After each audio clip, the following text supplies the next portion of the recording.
From the 1011 Now Alert Center, this is Morning Pulse, sponsored by Murray Roofing. Good morning. This is Craig Allison with your Morning Pulse for Thursday, December 18th. We've got a lot of local stories this morning, but first, in case you missed our morning show this morning, our question of the day was about 70% of us say this is on our holiday things to buy list. What is it? Give you a moment. Answer with Scotch tape. So if you missed out on that, be sure to participate. We have it going every morning. Just go over to our Facebook page. Be sure to answer your answer in the comments, and we usually read out those answers right at the end of our show.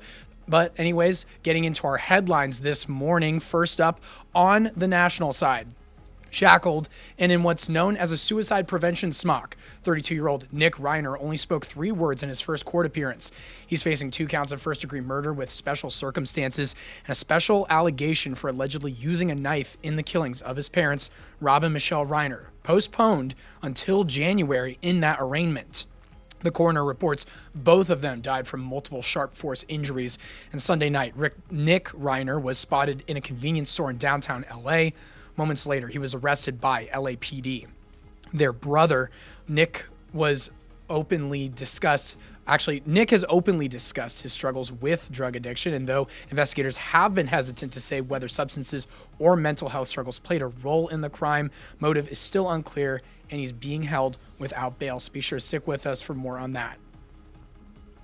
Now heading over to your local headlines, and in our crime tracker this morning, an arrest affidavit is revealing more details on what led up to a Lincoln Public Schools teacher being arrested on suspicion of sexual abuse toward 4 students. 62-year-old Daniel Holmberg faces 4 different sexual abuse charges. According to court records, police were called to the Northeast High School on December 2nd. Victims told police he would touch them inappropriately and speak to them in their primary language, allegedly doing so to groom them.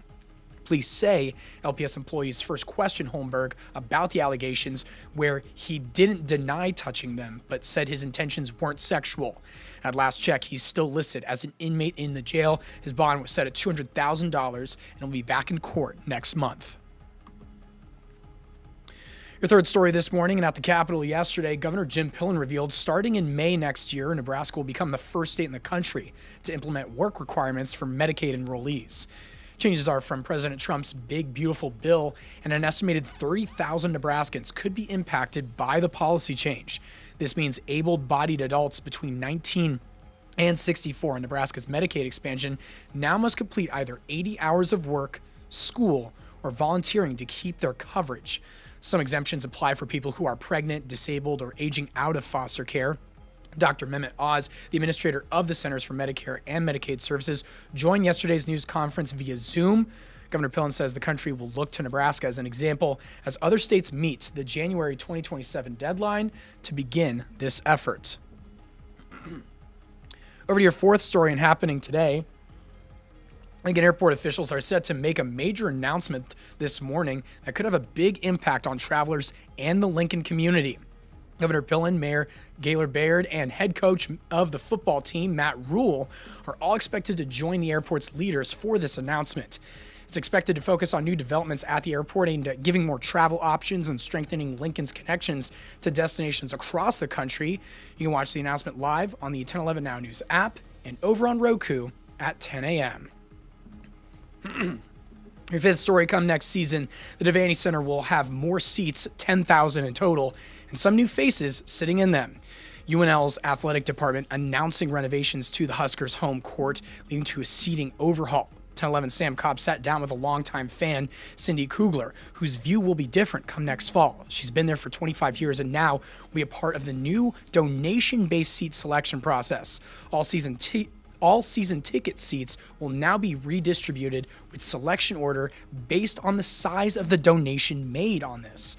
People who donated a whopping $25,000 get first dibs, and Kugler says this comes at the expense of those who have attended games faithfully for decades, with no guarantee they will be able to keep their current seats.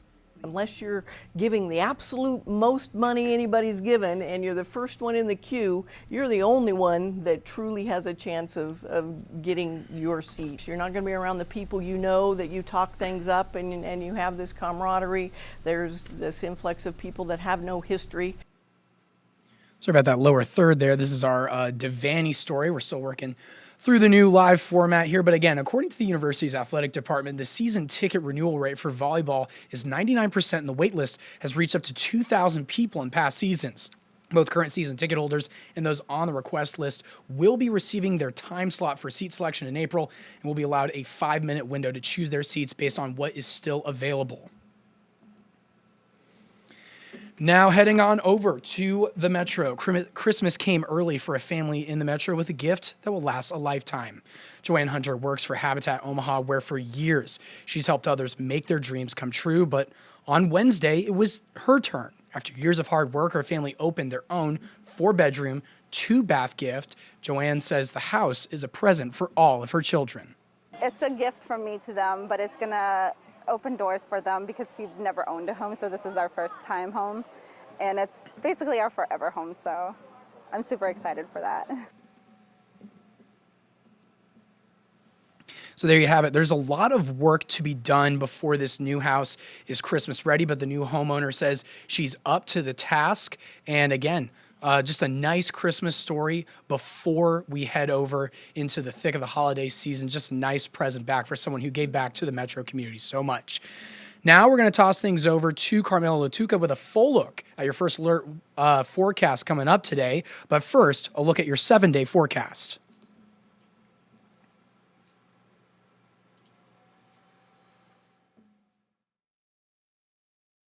Well, good morning and happy Thursday, everyone. Meteorologist Carmela Latuca in the 1011 Severe Weather Center. Let's take a look at our weather alert day details. High winds are expected out there today. Gusts up to 60 miles per hour are possible. We'll also see falling temperatures throughout the day, starting off into the low to mid 40s, eventually falling down into the 20s, and it could feel like it's in the teens this afternoon as well.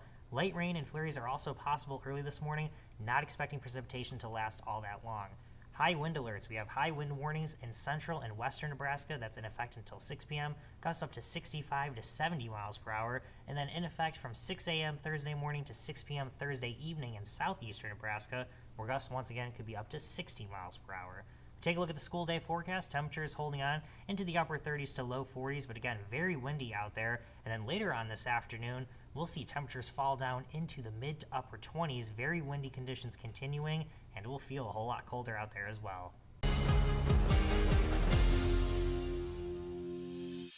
You've been listening to 1011's Morning Pulse, sponsored by Murray Roofing. Watch, listen, stream on the 1011 Now app, on YouTube, or wherever you get your podcasts.